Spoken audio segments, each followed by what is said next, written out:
Hey, I'm Alex Radcliffe from Board Game Co., and this is another to back or not to back. We missed last week. We had instead top 10 highest funded Kickstarters from mostly first-time creators, but we are back with to back or not to back. We have actually a surprisingly small amount of things considering we're covering a 2-week period. But that's good. It's easier on our wallets because we're going to need that for the various things that have already. I mean, have you seen our idea on the price point on that? And we have Master of the Universe from Command coming up. We have a whole bunch of things coming up. Either way, let's go ahead and dive into this. And before we do, I am currently sitting in a house that is way too hot because it's 80 degrees outside and our AC broke yesterday. Has not been fixed yet. We're working on that. We'll get it taken care of at some point.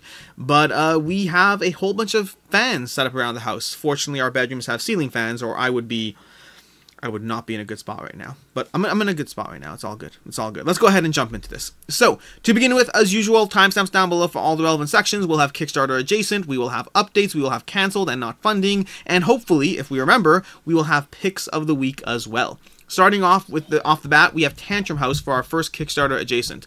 This is Tantrum House's Season 8 Kickstarter, which, I mean, is surprisingly enough, their 8th Kickstarter, because Season 8, you know all that.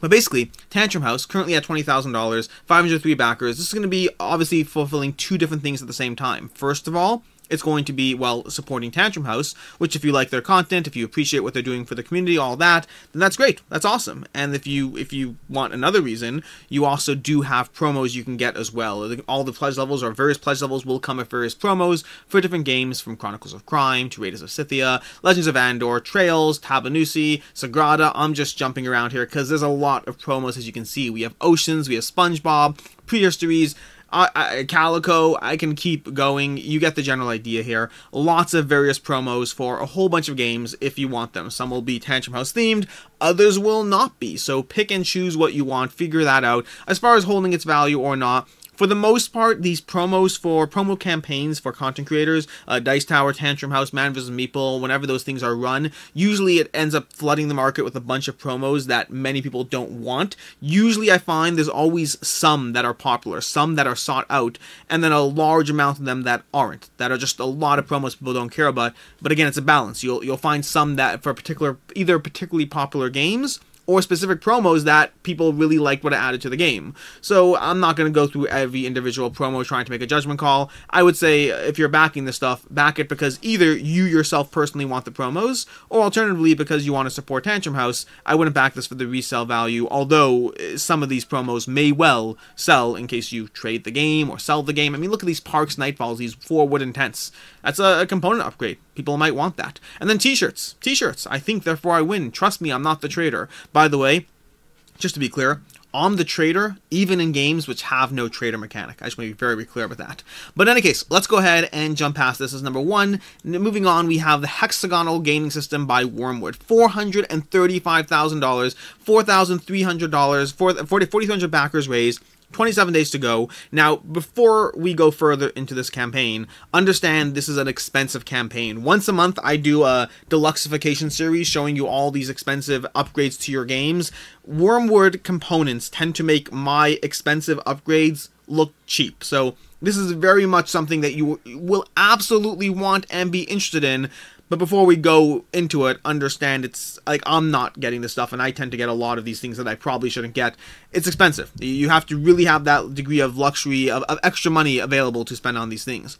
But either way, let's go ahead and jump on into it. This is going to be, like I said already, the Wyrmwood upgrades or whatnot. We have just tons of component and modular systems over here. So let's see what we have over here. We have tabletop tiles. We have tabletop tiles showing you these, well, various connections or whatnot. It's going to be a little modular system where you can get different types of tiles, all which have their own different price points, as well as a block where you can store them all together. We're going to have the solo tile, which is going to be like roughly 20 bucks a pop, and then give you a little spot where you can put stuff. We have the duo tile with 2 different sections in it. We have the card tile showing you all these cards, and again, they all have different pricing on them, going from $20 all the way up to, I don't know what the highest one is, but there's like 35, 40, all that. We have the caster tile, which is great for like D&D or potentially other systems, although it's meant primarily as a D&D, you know, tracking your spells or all that. I'm talking like I know what I'm talking about. I don't know what I'm talking about. I don't play D&D. We have the combo tile, giving you, you know, one card or a few cards if you want to store them there, plus a little small set. There's a lot of wingspan going on in this, you know, campaign. But, oh, by the way, I have to say this, but we'll get back to it in a second. We have these tiles for like tracking your stats or your, you know, health or mana or whatever stat you want to track in the game, in whatever game you're playing. We have a note tile, yes, with refillable notepads, coming in at $30 for that one.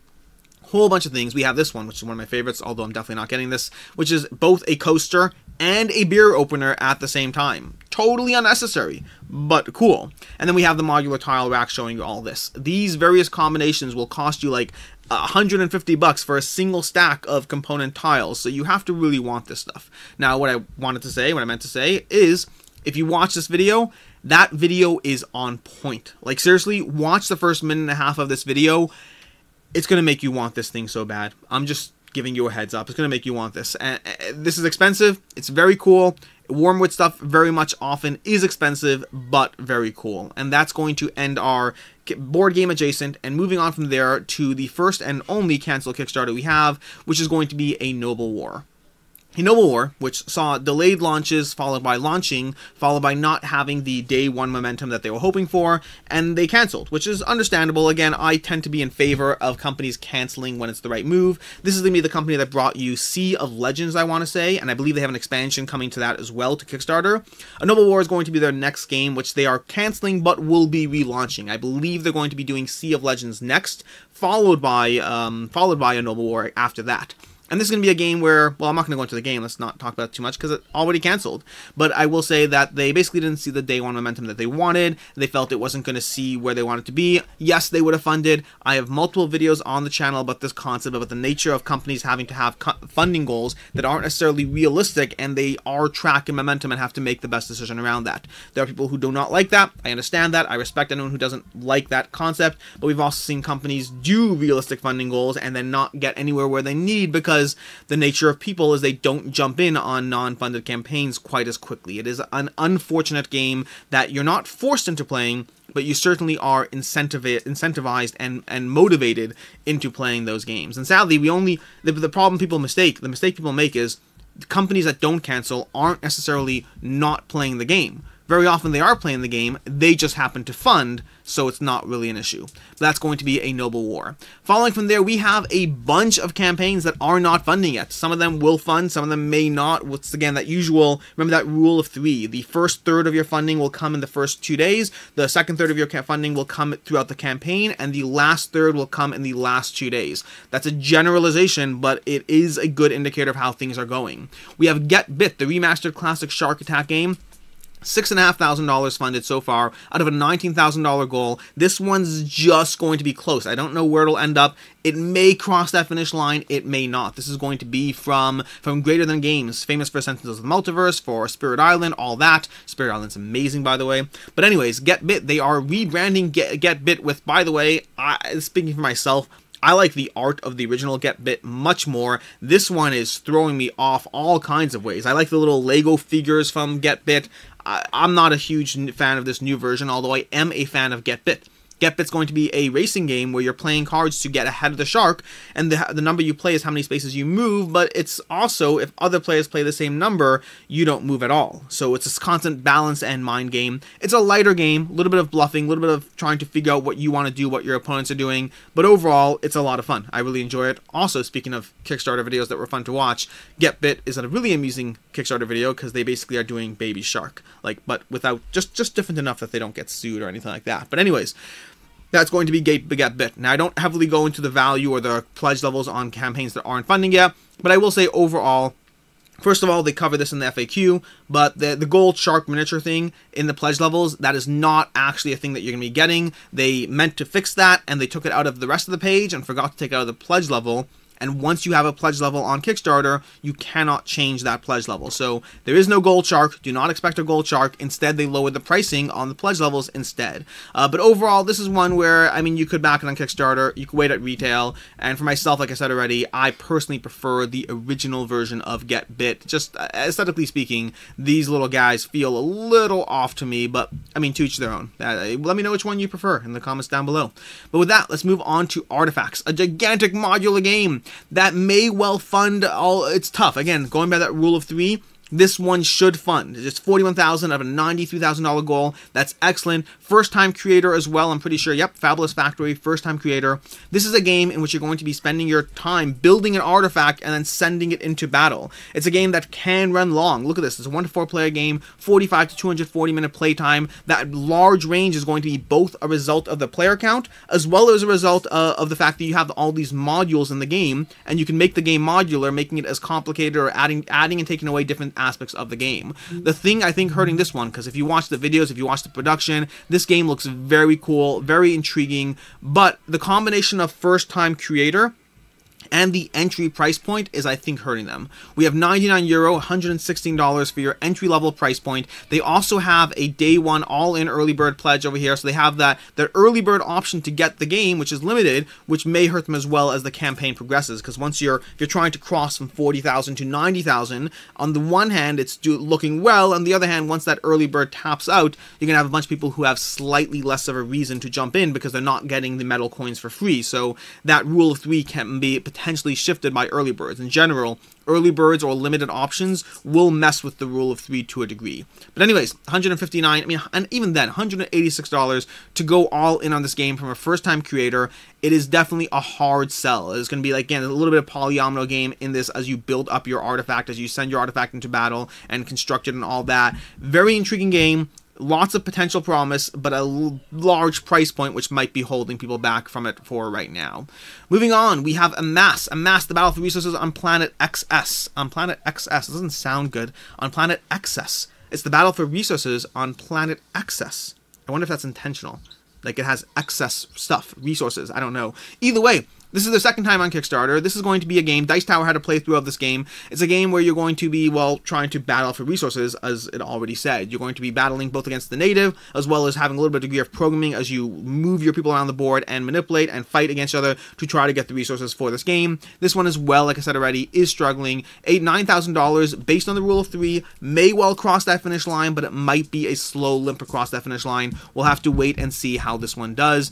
Pledge levels are coming in, and the shipping's pretty cheap on this one, so you can pay attention to that. The shipping is pretty cheap, but the game itself is coming in at $48, and again, you have that first-time creator combination with, you know, a price point for a game that a similar game from retail might be, you know, you can get Istanbul or 5 Tribes or dozens of other games from your retail store for less than this. It's always that balance when you don't have that full buy-in, which is why this game might be struggling as well. Moving on to games that are actually funding. Do we have no updates? I don't think I loaded any of my updates this week, so we may skip updates. Let me just give me a second here to see if I completely forgot to cover the updates. Tracking Kickstarter. I kind of wanted to do some updates. No updates this week. We're going to pass on updates. So, moving on, where are we? We have Dungeon Degenerates Hand of Doom 4th printing. So, Dungeon Degenerates, this is the one I saw like no press or coverage around the fact that this was coming to Kickstarter. Generally, what I do every week is I have a variety of sources, from Board Game Geek threads to Shelf Clutter to Tantrum House to being subscribed to 4 million publishers to getting emails from publishers. I have a large variety of sources that I feed into my own board of where Kickstarters are coming from. And then as a final note, the last thing I do every week is I go to Kickstarter's own recommends tool and I just click to see if I'm missing anything. Usually I'm not, but once in a while something pops up, and Dungeon Degenerates did not make its way onto any of my lists. I don't know where, I missed this one. But anyway, this is going to be the 4th printing of Dungeon Degenerates, a high-rated game with a very, very passionate but somewhat small fan base for this game. This is going to be their 4th printing, bringing you, well, reprints and expansions and more content for the game. This is one that is coming in at $64 for just the new stuff. We have $70 for just the game, and $146 for Welcome to Warstrich or whatnot.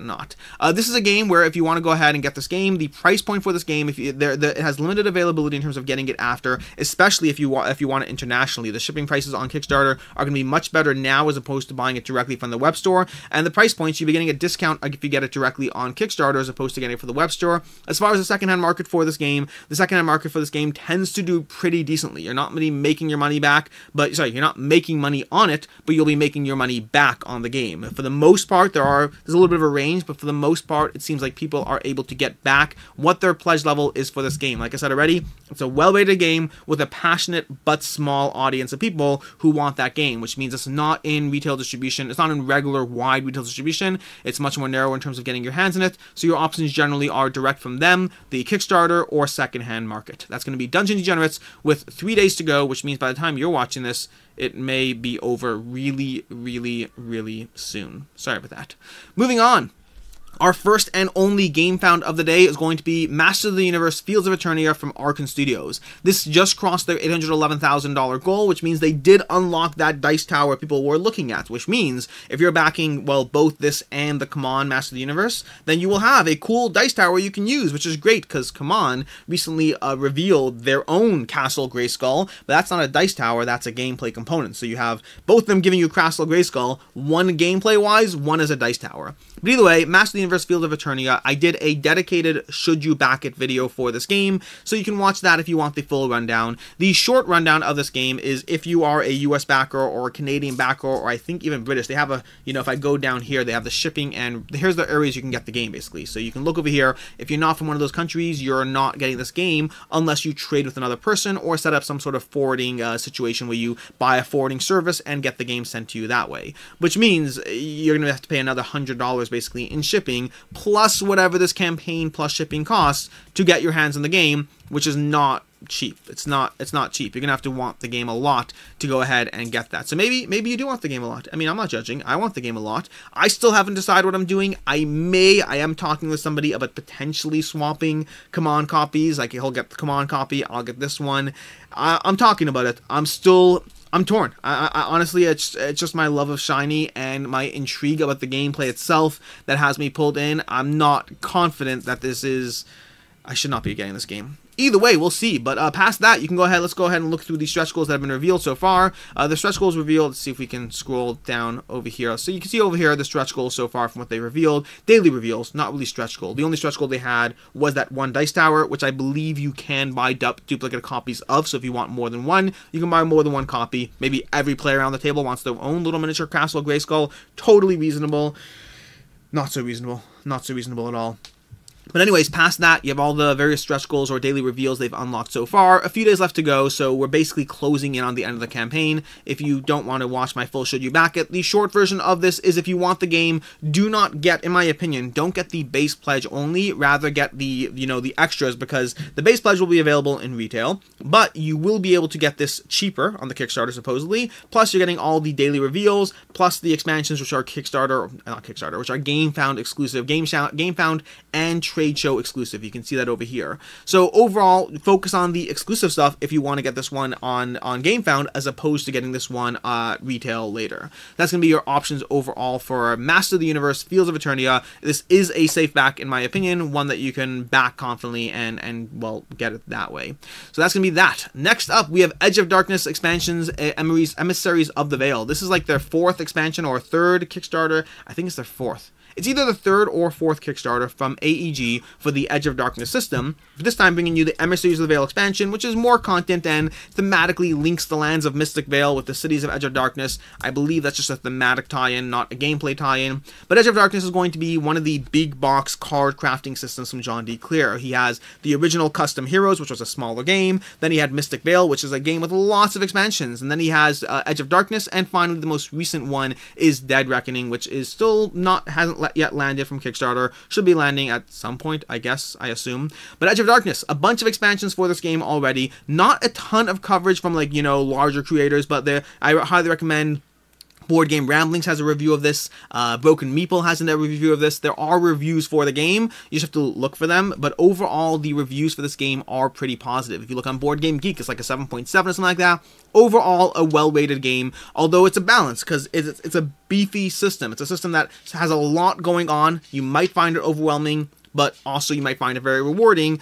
Again, this is one of the foundational games in the card crafting system from John D. Clear. What you want to pay attention to on this particular campaign is the all-in pledge if you're new to the system, because they have a tempting pledge. This is one of those times where new backers are like $45 for the Emissaries of the Vale expansion, which is not unreasonable, and it is Kickstarter exclusive, I believe. I believe it says Kickstarter exclusive somewhere on the page. But yeah, the Emissaries of the Vale, so that's fine. But the real pledge that you want to pay attention to is not the $125 base game pledge either, with all the Kickstarter stuff, but rather the all-in gameplay, which is going to be giving you the Emissaries of the Vale expansion, plus the 2 additional expansions that have already been released, the Sands of Dunestar and Cliffs of Gold Harbor, which were $45 each, plus Emissaries of the Vale $45 each, and they're giving you that all that at $189. That is a solid price point for jumping in on everything for this game. It's tempting. Tempting to the point that I'm looking at it and thinking it's really tempting. So tempting, yeah, either way. But anyway, so that's going to be the Edge of Darkness. As far as even the base pledge, by the way, if you look at the base pledge, that $125 base pledge, that one I would say is not as likely to hold its value. If you look on the secondhand market, you can find people who are selling their Kickstarter exclusive base pledge for more than that, but you can also find plenty of people who are selling it for less. So it's one of those things where you might be able to get your money back, but I certainly wouldn't count on it. That said, if you're going all in on this one to get the $189 for everything from all the campaigns, that is very tempting. That is a good opportunity to jump in on the system if you've been tempted by it.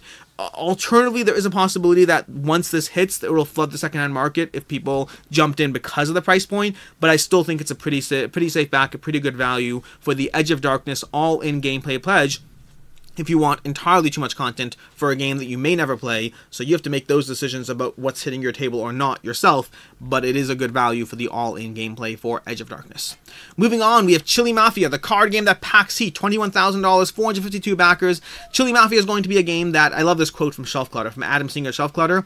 If you ever find yourself thinking about grabbing unstable unicorns or exploding kittens, please stop and grab this one instead because it is much better designed. Which is a very intriguing quote because I agree with Adam. I saw this campaign and I immediately wrote it off as another exploding kittens, unstable unicorns, but without even like the theme or the name brand behind it. It's just one of dozens of knockout games out there that are giving you lighter, potentially fun gameplay, but very much on the lighter side. The idea that this is a better replacement for those games has me intrigued, and I like the fact that on their own page they themselves own where this game lies. They have a great little scale over here, family, gamer, luck, strategy, common, energetic, telling you where this game lies as a game. So it still very much is in the family party game-ish category. It's a game of set collection as you collect these sets of chili, all while trying to avoid the raids of the police and swapping your chilies. And I'm not pulled in by this game, to be honest. I'm still not, despite Adam Singer's quote, but it is one that I am more intrigued by because of that quote. And they have a decent amount of content creation around the game if you want to look into it and see if this is,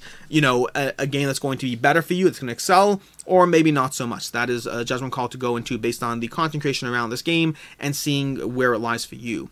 As far as the pledge levels for this game, sadly, I do not think this one will hold its value, but because of the nature of the low print run, 452 backers, it does mean that it might not have a ton of availability outside there. So we're looking at anywhere from the medium pledge, $25, hot pledge, $39, and the extra hot pledge, $50, and the early bird Hell on Earth pledge for $79. Basically, lots of money you can spend on this game. But because it is in that lighter family way party game, and because it doesn't have the name brand of Exploding Kittens or anything like that behind it, it is one that is less likely to hold its value if you find yourself, well, being interested in the game, but, you know, well, backing the game, but then not finding it as for you and trying to resell it. As far as your cheapest option to get it, well, it's either secondhand market or potentially it goes to retail, although I'm not seeing numbers that make me confident it would go to retail, so I think it's Kickstarter or secondhand market, which means you decide. Kickstarter will be potentially more expensive, but secondhand market might be harder to find a copy when there's not that many pledges in existence. Moving on, we have Flamecraft. Flamecraft, which just crossed the $1 million mark, which is insane. Absolutely insane. I'm so happy for Cardboard Alchemy. Good for them. This is like their third Kickstarter. They had a component Kickstarter. Then they had Mission Catastrophe, which I think did like $200,000 or something like that. It did well, don't get me wrong, it's solid. But then $1 million with Flamecraft, the art of Sandra Tang, Sandra, I think something. I'm probably missing the last name. But either way, Flamecraft is going to be featuring her art, and it's going to be Sandra Tang. I got Sandara Tang, that's what it was. Sandara Tang, and the design by Manny Vega, and this is one that is giving you light yet solid gameplay. I have a review of this on my channel already. Overall, this is one that I compared to Splendor or Century Spice Road. A beautiful game with light and accessible gameplay and yet some degree of strategy behind it as well. It's not purely just a beautiful game. It is one that I think many people will enjoy. This is one that, I mean, it's absolutely beautiful. You can't scroll past this stuff without being pulled in by the world of dragons. And yes, you can absolutely buy a dragon plushie for this game, which is ridiculous, but yes, you can buy a dragon plushie for this game. The pledge levels for this game are going to be 2 pledge levels. It's going to be a $39 pledge level, which gives you the standard game plus Kickstarter exclusive content. So it's not a pure retail game. It's standard plus the exclusive content. And then we have, for $79, we have the deluxe game, which gives you a whole bunch of deluxe fight stuff, but you're paying literally twice the price. So let's go over that. Let's see what we get over here. Whole bunch of content over here, dragons, more shops, more cards, all the things that have been unlocked throughout the Kickstarter. We have 24 coin tokens, not metal coins, coin tokens, and you have a mat that will unfold and folds up in the box very nicely, does a solid job there. Then we have the deluxe edition, which is going to be literally double the price, but let's see what you get for that. To begin with, you get 6 dragon miniatures. Nice, solid, worth it, I don't know, you tell me. 210 custom wooden tokens instead of those little chits. That's definitely nice, but again, you're paying twice the price for the game. 24 metal coins. Again, it's nice, but you're playing, and then we have me at the insert. This is where I tend to fold on games, by the way. A well-designed insert. Game trays, the game trays insert for this game, combined with everything else they're giving, means, for me, and this is, everyone's going to have their own thing they prioritize and value. For me, the combination of a good insert plus all the other deluxifications is where they sold me on the game. I like games that make it easier to table, that makes it easier to set up, that means I don't have to go rifling through a whole bunch of plastic bags and stuff up. I can literally just put the 2 inserts on the table and boom, all the components are ready to go. I like a well-designed insert, and Game Trays does such a solid job with their inserts. Again, you still have to ask yourself whether it's worth double the price of the game, and it's probably not if you're not playing it frequently. But if it's a game that will hit the table frequently, then I think that accessibility is solid. So you have to make that decision for yourself as far as what's worth it for yourself. As far as the pledge level, as far as will it hold this value, that's a different conversation entirely. This is an interesting one for me because the gameplay is on the lighter side. Now, games that have gameplay on the lighter side typically do not hold their value as well as heavier games. It's just the way Kickstarter tends to work. There are exceptions. Canvas is going to be a notable exception, and this kind of makes me think of Canvas in that same vein. It is a lighter game, an enjoyable game. For sure an enjoyable game, but a lighter one by all accounts. But combine that with the appeal of the art, with the fact that this thing crossed $1 million, 14,000 backers, and that's only going to grow as the campaign continues. So one of two things happens here. You either see a market flooded with a ton of games, but it's a good game, so I don't think it will. I think people will enjoy this game, and I think we'll see a wide retail release and all that. I mean, with less components, obviously, because not Kickstarter stuff. But yeah, it's one that I think it will hold its value, especially at that deluxe pledge level. I'm pretty sure it holds its value. But again, not confident. Lighter game is I'm combining the lighter game with the apparent demand for said lighter game, which puts it in a weird spot. I think it holds its value, but I'm not confident on that judgment call.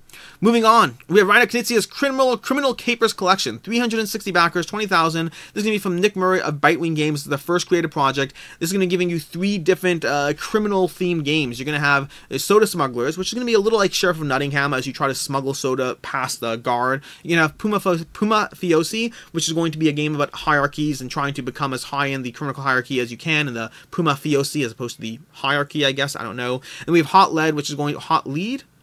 Which one is it? It could be either, I guess, right? But it's a game about trying to find your suspect, but don't push too hard because then you'll lose them. So it's basically set collection to a degree, but you don't want to get too many in the set. It can hurt you. A little bit of feels a drop like Colorado in that sense, although a little different. Very different game in that sense. Both of them, they all have their own different spin on these games. 3 $19 games, and then you get all 3, the deluxe pack of all of them for $49 for the full bundle edition of all that. Overall, I mean, if the games appeal to you, there's all going to be smaller, accessible, easy to play, easy to teach card games, designed by Rainer Knizia, which is both a pro and a con. Keep in mind, Rainer Knizia has some amazing titles under his belt. Some of my favorite games are designed by Rainer Knizia.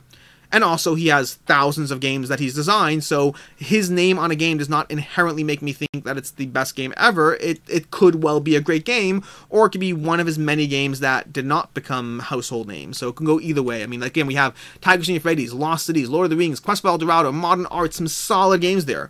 And then 995 other games that didn't make this list. So it's that weird balance there. As far as will it hold its value, will it not? I have a hard time seeing this one hold its value. And we're not seeing a huge demand on the Kickstarter to begin with. And then the combination of $49, even if you buy all 3, which will be the best pledge level, the best option, that still comes down to a little too much per game for smaller, lighter games. These are going to be compared to button shy games. They're going to be compared to games like Colorado you can buy online for like $12. I think they're fighting an uphill battle. It's the nature of smaller games on Kickstarter. There's only so low you can go on the price point, so I understand why they're priced the way they are, but but at the end of the day, I do not see these ones holding their value if you're trying to get them. But again, going back to that question of what do you do, if you want the game, 361 backers means it's not going to see a wide retail release, or unlikely to see a wide retail release, and it's not going to be regularly available on the secondhand market. So if you want it, still may be your best option to get it on the Kickstarter. Next up, we have Wicked and Wise. Wicked and Wise from Weird Giraffe Games. They most recently did that Tulip game, and that was the most recent one they covered. But Wicked and Wise is going to be 841 backers, $22,000 raised so far. This is going to be a trick-taking game with a twist of the fact that you have the dragons and you have the mice, and they're going to be teaming up, where your dragons are playing these tricks and your mice are stealing cards, but you're playing it as a team, although there is a variant where you can play the dragon and the mouse together, so you could go anywhere from 2 to 6 players in this game, basically having 2 players facing off against one another, or 4 players facing off in teams of 2, or 6 players facing off in teams of 2, basically the dragon and the mice in this interesting spin on trick-taking games. This is one that seems to be reviewed pretty decently. The art looks gorgeous. I'm always in that weird spot personally with trick-taking games where I don't like trick-taking, but I have sometimes liked trick-taking with a twist, so I do end up in the middle of sometimes yes, sometimes no.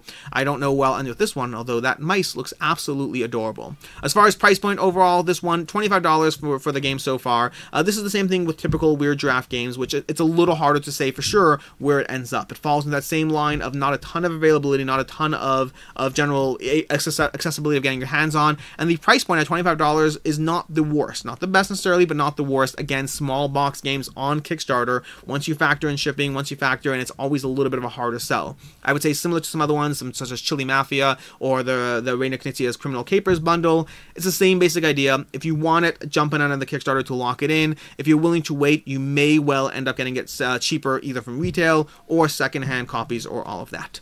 And then lastly, before we get to picks of the week, I haven't forgotten yet, we have Wild Serengeti.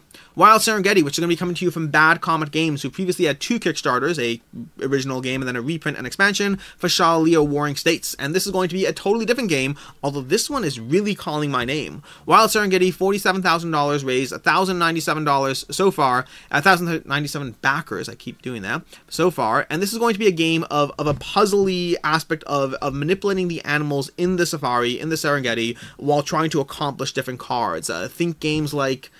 Probably should have had better examples before I said think games like, right? Would have helped if I had some examples. But it's going to be one that... It's going to be one that's giving you these different pairings and different... you have these cards, for instance. Try to get certain animals in a straight line. Or alternatively, try to get animals in a grid or combo. You have all these different cards that have different scoring objectives on them. And then you're trying to line up these animals, which will help yourself and or hurt opponents in this game as you go through it. So it's going to be a 1 to 4 player game, 14 plus, 30 minutes to 120 minutes. It's a puzzly game. Like here, Rauda says it over here. If you like really good spatial puzzles, you're absolutely going to dig this. This is probably one of our favorite board games so far from Board Game Empire. I can promise you this is going to be one of the best games in 2022 based on this type of game style and mechanics. That's simultaneously like a really glowing, but also within the genre. But I'm okay with that. That is exactly, I like this genre and I like this mechanics in the game. So I am very intrigued by Wild Serengeti. I want this game, which brings us to the pledge levels. The pledge levels is going to be $5 for, well, that's not that, $52 for the game, which is going to be an $8 savings on the game, and this does not include shipping fees. And that's where I stumble on the game. So you do have unlocked stretch goals, and it's not clear what kind of wide release this will see, but that discount of 52 versus 8, but you're also playing shipping, that doesn't usually work in your favor in terms of Kickstarters, in terms of comparing it to retail, if it does hit retail, which is where that caveat comes in, because if you look at Shalio Warring States, that is for the most part a game that has done a decent job holding its value. Shalio Warring States, because of the fact that it has a low retail release, has basically mostly held its value in the secondhand market. Not 100%. It's one that I've seen people who've lost money on it, but I've seen people who've also made back all their money, and so it's one that seems to be mostly holding its value. I think Wild Serengeti is going to be in the same space. This is a good-looking, accessible game that $52 is a high price point for the game. I mean, again, compared to what everything's relative. It's a high price point compared to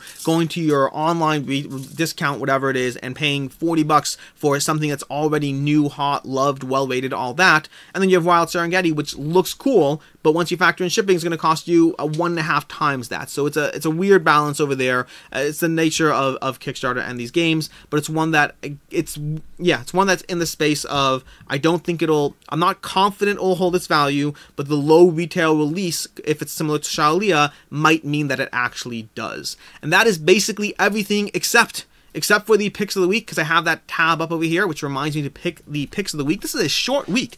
This is a 30-minute video for 2 weeks, which is... That just means there have not been a lot of things on Kickstarter, which is awesome. I mean, again, awesome is relative, but it saves me money. But anyways, going ahead to picks of the week. So over here, this was a tough one. I have a lot of picks of the week over here. I will say I am excluding Master of the Universe Fields of Eternia from my picks of the week for either interest level or best value, just because it's not available to US backers, so it has limited availability. So it is, I believe it'll do a solid job in terms of a good value, and I am interested in it. But I'm excluding this one from my picks of the week. For my personal picks of the week, I believe Edge of Darkness, that all-in pledge, $189 for the amount of content they're giving you. I believe that to me is the value pick of the week. In terms of value, pick of the week does not mean cheapest. It means the best return on value, the one that you will most likely hold as value, and it's worth getting on Kickstarter as opposed to waiting or buying secondhand or any of that stuff. So yeah, Edge of Darkness all-in pledge there. In terms of interest, it was a tough one. It was between Flamecraft and Wild Serengeti, but I think Wild Serengeti is more my jam. This idea of the gameplay-wise, I'm most interested in the gameplay of Wild Serengeti. I love spatial puzzles. I love manipulation. In general, when you have a game where you're trying to figure out how you can line things up to score the most points across a variety of objectives, this is very much something that I am very interested in terms of adding it to my collection one way or another. The question is just Kickstarter, retail, or any of, well, Kickstarter, retail, or secondhand market, or any of that. And that is basically everything. I am Alex Radical from Board Game Co. Appreciate you tuning in for this relatively shorter video compared to other videos. And as always, and until next time, have a good one. I lost. Did you really? Yeah. How badly? Was it even close? No. That's sad. A guy pummeled my face. Did you get any of the rings? I got one. You got 1 out of 9. The heartless ruler killed me. That's a shame. Yes, this is Devin. Let's go ahead and punch this up. Devin's currently playing Three Tail. It's awesome, but I sucked. You know what? Honestly, I wouldn't blame yourself too much because that's currently my impressions of the game too. It's awesome, but I suck. I've really enjoyed my plays of Three Tail so far. I haven't come close to winning yet. It's so satisfying. Hey, is this the ring that you wanted earlier? Oh, but it wasn't, but I'm glad that you found that because my child left that there. But yeah, Three Tail is a lot of fun. I'll have coverage of it at some point, but it's super good, super puzzly. It's remarkably addicting in a weird way.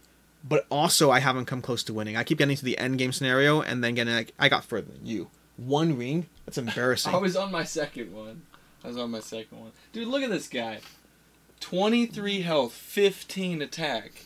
Yeah. I can't escape either. Yeah. And he decreases my action ability.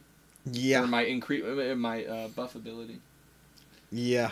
He's brutal. For context, by the way, I've done so poorly my first play that I hopped on TTS with the developer to be like, just to make sure I'm playing it correctly, and went through like the game with him.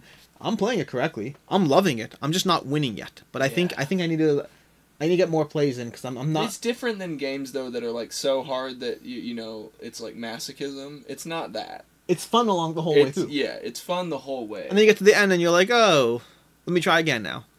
Yeah. Also, these people were super nice. Yeah, some of them are nice. I like that, right? Oh, I got lucky then. There are only 5 of these, and the one that I got, she had a ring. Other way around. I believe in 5 of them, 3 of them should have rings, 2 of them shouldn't. No, so like in this deck of 5, only 1 had a ring. These are going to be take 1. Yeah, these people are nice. Nice. But they're still nice. They're all nice, but like... So hunt down the nymphs first. Why are you touching the enemies?